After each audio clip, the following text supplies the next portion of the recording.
अस्सलाम वालेकुम, this is Mohammad Iqbal Bhabha. Welcome again to the series. आज हमें part 2 of investment basic rules का पढ़ना है। पार्ट 1 हमने इन्वेस्टमेंट बेसिक रूल का ये पढ़ा था कि there should be a profitability in any business proposal. चाहे वो प्रपोजल आपका पोस्ट हुआ हो, चाहे आप कहीं इन्वेस्ट करने जा रहे हो, चाहे आप किसी पैसिव इन्वेस्टमेंट के अंदर जा रहे हो या एक्टिव इन्वेस्टमेंट के अंदर जा रहे हो, या आपसे कोई मशवरा लेने के लिए आता है, तो there should be a profitability. और इसका हमने जो है वो पिछली सीरीज़ के अंदर इसको हमने डिटेल के अंदर पढ़ा था कि प्रॉफिटेबिलिटी का मतलब क्या है, और इसके अंदर हमने बहुत सारी चीज़ें डिस्कस की थी। तो नंबर 1 इन्वेस्टमेंट का रूल जो ये है कि there should be an excess amount. There should be an amount जो कि कल नहीं थी और आज है, इसी को प्रॉफिट कहते हैं। प्रॉफिट वो अमाउंट होती है जो कल की तारीख में आपकी जेब में नहीं थी और आज की तारीख में है, वो प्रॉफिट है। और लॉस वो अमाउंट है जो कल की तारीख में नहीं थी और आज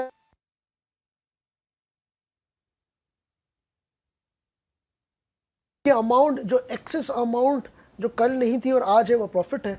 और लॉस वो अमाउंट है जो कल नहीं थी और आज आपके कैपिटल को कम कर दे, उसको हम लॉस कहते हैं। तो ये बात आपने समझने की और दिमाग में रखने की ज़रूरत है।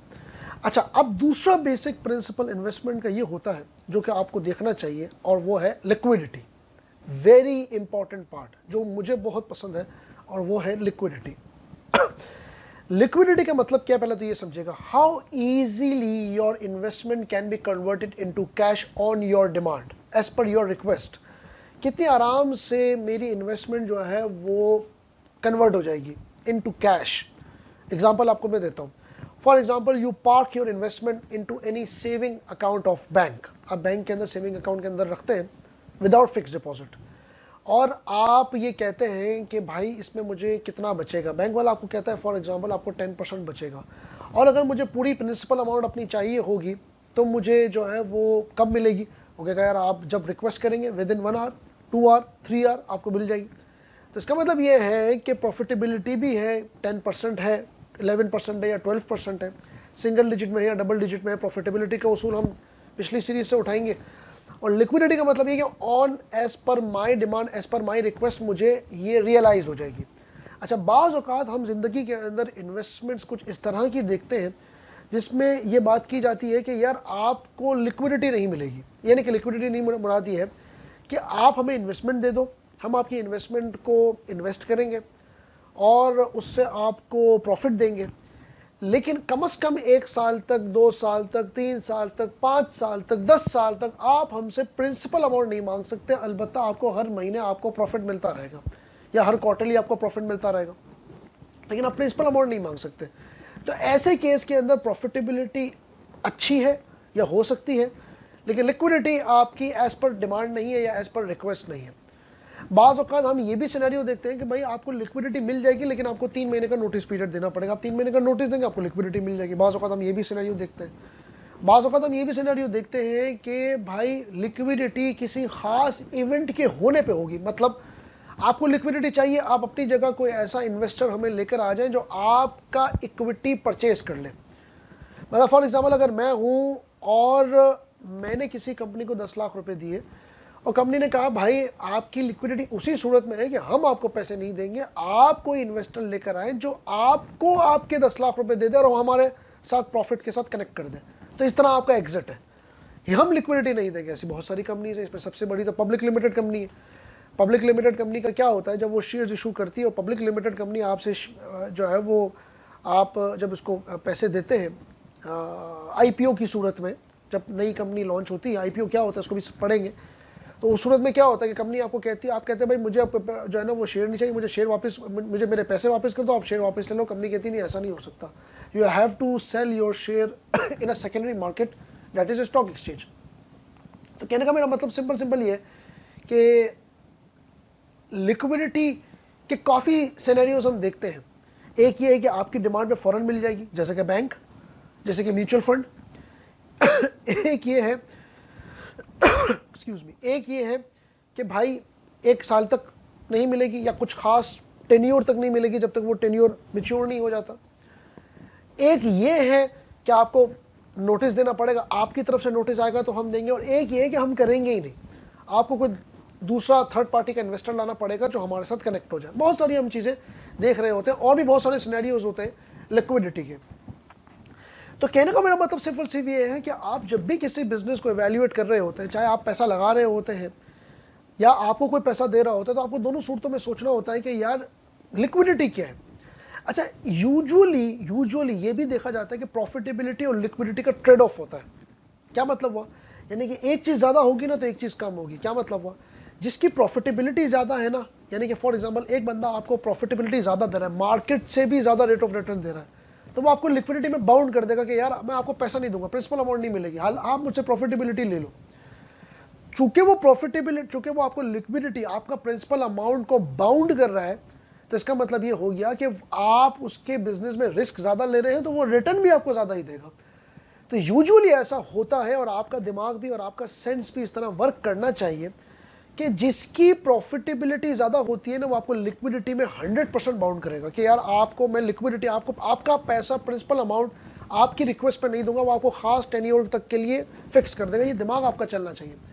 और जो बंदा आपको कह रहा है ना कि भाई तुम फौरन मुझसे लिक्विडिटी ले लो, एनी टाइम है, 24 घंटे में लिक्विडिटी मैं आपको दे दूंगा, आपको पैसे, आपके प्रिंसिपल अमाउंट आपको दे दूंगा, तो उसकी प्रॉफिटेबिलिटी भी यूजुअली कम होती है। तो higher the liquidity lower the profitability, lower the liquidity higher the profitability, trade off चलता है। बहुत कम ऐसे वेंचर होते हैं जहां पर प्रॉफिटेबिलिटी भी मार्केट से ज्यादा, लिक्विडिटी भी हाईएस्ट। ऐसा वेंचर आपको कभी मिले, कहीं मिले जो कि आपको लगता हो कि लिक्विडिटी भी हाईएस्ट, प्रॉफिटेबिलिटी हाईएस्ट, यानी कि ट्रेड ऑफ नहीं हो रहा हो, ऐसे वेंचर को फौरी तौर पे कैप्चर करना चाहिए। और ऐसा वेंचर पाकिस्तान के अंदर बिजनेसेस के अलावा स्टॉक एक्सचेंज है। स्टॉक एक्सचेंज के अंदर प्रॉफिटेबिलिटी भी ज्यादा, लिक्विडिटी भी ज्यादा। एनी टाइम आप अपने पैसे को लिक्विड कर दें, और हाईएस्ट प्रॉफिटेबिलिटी अगर आप इसको गोल्ड से कंपेयर करें, म्यूचुअल फंड से कंपेयर करें, बैंक से कंपेयर करें, किसी एक आधे साल को या किसी खास स्पेसिफिक साल को छोड़कर, अब जिस टाइम पे मैं ये वीडियो रिकॉर्ड कर रहा हूं इस टाइम पे पाकिस्तान स्टॉक एक्सचेंज का इंडेक्स कुछ 40 से 41 हज़ार इंडेक्स पर है। और इस टाइम पे कोई भी बंदा मेरी ये वीडियो देख रहा होगा तो वो ये कह सकता है कि सर आप कैसी बातें कर रहे हैं, इस टाइम पे तो हम कुछ कमा ही नहीं रहे, पूरा साल बल्कि कुछ नहीं कमाया, बल्कि पिछले 2 साल भी कुछ नहीं कमाया। तो मैं उनको 2000 जो है वो 16 याद दिलाना चाहूँगा, जब 54,000 पे इंडेक्स किया था। कभी भी किसी भी फाइनेंशियल प्रोडक्ट या फाइनेंशियल इन्वेस्टमेंट का तयन कोई एक ख़ास ईयर या 6 महीने या कोई ख़ास स्पेसिफिक पीरियड नहीं होता, बल्कि आपको एक पूरा इकोनॉमिक साइकिल लेना पड़ता है उसकी इवैल्यूएशन के लिए। इकोनॉमिक साइकिल का मतलब a period of at least 10 year, जहाँ पे पूरी इकोनॉमिक साइकिल घूमती है, जहाँ पर आप सैचुरेशन भी देखते हो, रिसेशन भी देखते हो, डिप्रेशन भी देखते हो, ग्रोथ भी देखते हो, डिक्लाइन भी देखते हैं। ये पूरी एक साइकिल घूमती है, इस तरीके से करके, यूं करके ये पूरी साइकिल घूमती है, जहाँ पे आप तमाम इकोनॉमिक का देख रहे होते हैं। हर 10 साल के अंदर एक दफ़ा कोई भी मुल्क रिसेशन ज़रूर देखेगा, स्लम्प या डिप्रेशन ज़रूर देखेगा, ग्रोथ ज़रूर देखेगा, मैच्योरिटी ज़रूर देखेगा, स्टेगनेंसी भी देखेगा, बिल्कुल ग्रोथ रुक गई। पाकिस्तान भी देखता है, दूसरी डेवलपिंग कंट्रीज़ भी दिखती हैं। कुछ कंट्रीज़ ज़्यादा कुछ अरसे को सफ़र कर रही होती है, जैसे कुछ कंट्रीज़ डिप्रेशन में ज़्यादा चली जाती है, कुछ कंट्रीज़ कम जाती हैं, कुछ कंट्रीज़ ग्रोथ का ज़्यादा पीरियड इंजॉय करती है, कुछ कंपनीज़ ग्रोथ का पीरियड कम इंजॉय करती है, लेकिन ये इस साइकिल से हर गुजरती है। तो अगर आप पाकिस्तान स्टॉक एक्सचेंज का डाटा 1999 से लेकर 2019 से 21 यानी कि 20 साल का डाटा, यानी कि 2 इकोनॉमिक साइकिल का अगर आप डाटा उठाकर देखें और तमाम फाइनेंशियल इन्वेस्टमेंट और वेंचर से कंपेयर करेंगे, तो आप ये देखेंगे कि स्टॉक ने जो आपको रैली बनाई है वो तमाम फाइनेंशियल प्रोडक्ट से ज़्यादा है, बल्कि रेंटल जो आपकी प्रॉपर्टी है ना, प्रॉपर्टी के यील्ड से भी ज़्यादा है। तो कभी भी किसी भी जो है वो फाइनेंशियल प्रोडक्ट को इवैल्यूएशन का तरीका ये होता है। तो बहरहाल मैं आपसे कहना सिर्फ ये चाह रहा था कि स्टॉक एक ऐसी इन्वेस्टमेंट है जहाँ लिक्विडिटी भी ज़्यादा है, अगर आप उसको 10 साल के स्पैन में देखेंगे, और प्रॉफिटेबिलिटी भी ज़्यादा है। तो कभी भी याद रखिएगा कि कोई भी आपसे इन्वेस्टमेंट मांगने के लिए आता है या आप इन्वेस्टमेंट कर रहे होते हैं, तो आपने ये 2 चीज़ें दिमाग में रखनी होती है कि what about my profitability and what about my liquidity. ये दोनों चीज़ें दिमाग में रखनी है। और लिक्विडिटी तो मेरे लिए तो वेरी इंपॉर्टेंट, क्योंकि जब मैं चाहूँ मेरा पैसा मुझे वापस मिल जाना चाहिए। अब हम थोड़ा सा अगर ये देखने की कोशिश करें तो मैंने आपको स्टॉक में बता दिया कि स्टॉक में लिक्विडिटी ज़्यादा है।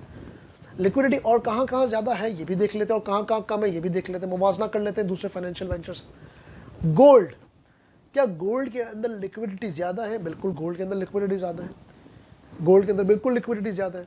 आपके पास ठोस गोल्ड है, चाहे वो जेवर की शक्ल में हो, चाहे वो 24 कैरेट हो यानी कि बिस्किट की शक्ल में हो। आप जाएं किसी भी सुनारे के पास, ज्वेलर के पास जाएं, वो आपके लेगा और आपको हार्ड कैश देगा। गोल्ड एक ऐसी चीज़ है जिसमें ना चेक देंगे ना चेक लेंगे, चेक का कोई नहीं है, इवन पे ऑर्डर भी एक्सेप्टेबल नहीं होता, guaranteed cash in the bank भी एक्सेप्टेबल नहीं होता गोल्ड की सूरत में। हार्ड कैश पे कहानी है। अच्छा, दुनिया भर में गोल्ड एक ऐसी चीज़ है, ग्लोबल करेंसी है, ठीक है। दुनिया भर में किसी भी जगह उतर जाए आप, किसी भी जगह उतर जाए, किसी ऐसी जगह भी उतर जाए जहाँ पे करेंसी नाम का नामो निशानी है, वहाँ पे भी गोल्ड आपसे कोई लेके आपको 2 वक्त का खाना दे देगा। गोल्ड एक ऐसी चीज़ है, नेचुरल रिसोर्स है ना, उसके ऊपर अलग से वीडियो बनाऊंगा। लेकिन ये दिमाग में रखिएगा कि गोल्ड की अपनी एक पावर है, और गोल्ड आपको बहरहाल इन्फ्लेशन से भी हेज करता है, ऐसा पहले लोग सोचते थे। लेकिन पाकिस्तान के अंदर जिस टाइम में मैं ये वीडियो बना रहा हूँ, इन्फ्लेशन 25 से 30% का हो गया, तो इतना इन्फ्लेशन हेज नहीं कर रहा। बहरहाल इन्फ्लेशन के अगेंस्ट में हेज करने का एक टूल गोल्ड था, है भी।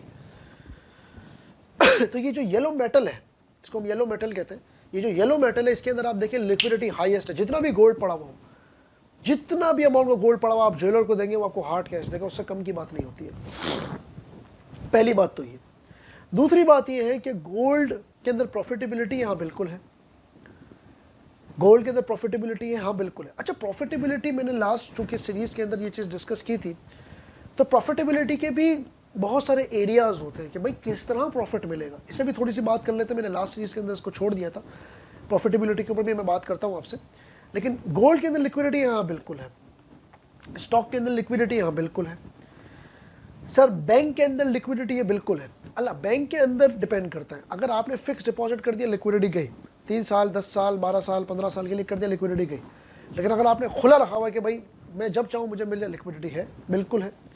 सर करंट अकाउंट के अंदर लिक्विडिटी है, करंट अकाउंट के अंदर लिक्विडिटी तो आप समझ लेना कि आप ही का पैसा है, लेकिन करंट अकाउंट के अंदर प्रॉफिटेबिलिटी नहीं होती, क्योंकि बैंक करंट अकाउंट के अंदर प्रॉफिटेबिलिटी नहीं देता। तो करंट अकाउंट के अंदर लिक्विडिटी है, बिल्कुल है, लेकिन प्रॉफिटेबिलिटी नहीं है। तो ऐसी जगह पे मैं क्यों अपना पैसा डालूंगा जहाँ लिक्विडिटी और प्रॉफिटेबिलिटी नहीं है? मैं तो पैसा डालता ही वहाँ पर हूँ ना जहाँ लिक्विडिटी भी हो, प्रॉफिटेबिलिटी भी हो। दूसरे इन्वेस्टमेंट वेंचर अगर आप देखिए, म्यूचुअल फंड, म्यूचुअल फंड के अंदर कुछ फंड्स ऐसे हैं जो कि इनलिक्विड है, और लेकिन म्यूचुअल फंड को ज़्यादातर हम इनलिक्विड इसलिए नहीं कहते क्योंकि म्यूचुअल फंड आपको ज़्यादातर इस तरह के फंड्स देगा जो 3-6 महीने तक के लिए बाउंड करेगा। अदरवाइज म्यूचुअल फंड का तमाम fund usually up to 80% liquid ही होते हैं। म्यूचुअल फंड के अंदर से प्रॉफिटेबिलिटी बिल्कुल है। अच्छा, मैं जितनी भी प्रॉफिटेबिलिटी की बात बता रहा हूँ ना, कुछ में कम कुछ में ज़्यादा। फॉर एग्जाम्पल म्यूचुअल फंड के अंदर प्रॉफिटेबिलिटी स्टॉक से कम है, ख़ास तौर पे उसके कैश फंड को अगर आप देखें। और अगर आप जो है वो बैंक की बात करेंगे तो बैंक में म्यूचुअल फंड और स्टॉक दोनों से कम है। तो प्रॉफिटेबिलिटी ऊपर नीचे हो सकती है, बट मैं सिर्फ ये बात कर रहा हूँ कि प्रॉफिटेबिलिटी है कि नहीं है। तो म्यूचुअल फंड के अंदर भी लिक्विडिटी है, ऑन माई डिमांड जो है वो मुझे 24 घंटे के अंदर पैसे मिल जाएंगे। लेकिन अब इस 24 घंटे का मतलब 24 वर्किंग डेज के अंदर।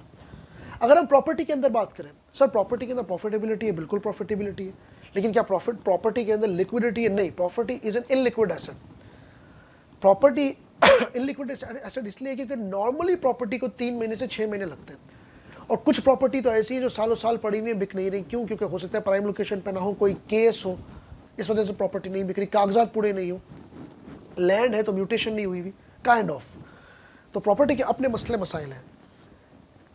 कुछ लोग कहते हैं सर मैंने तो आज रातों रात प्लॉट बेच दिया, रातों रात प्रॉपर्टी बेच दी। किसी खास बंदे के खास प्लॉट को खास एरिया में रहकर हम पूरा मास कैलकुलेट नहीं कर सकते। Usually the property takes around 3 months time, even the payment takes 3 to, क्योंकि हाई टिकट साइज आइटम है। तो property is usually considered theoretically as an illiquid asset until unless you buy an investor जिससे आपको पैसे मिल गए और property आपने इसके नाम पे कर दी, दैट्स अ सेपरेट केस।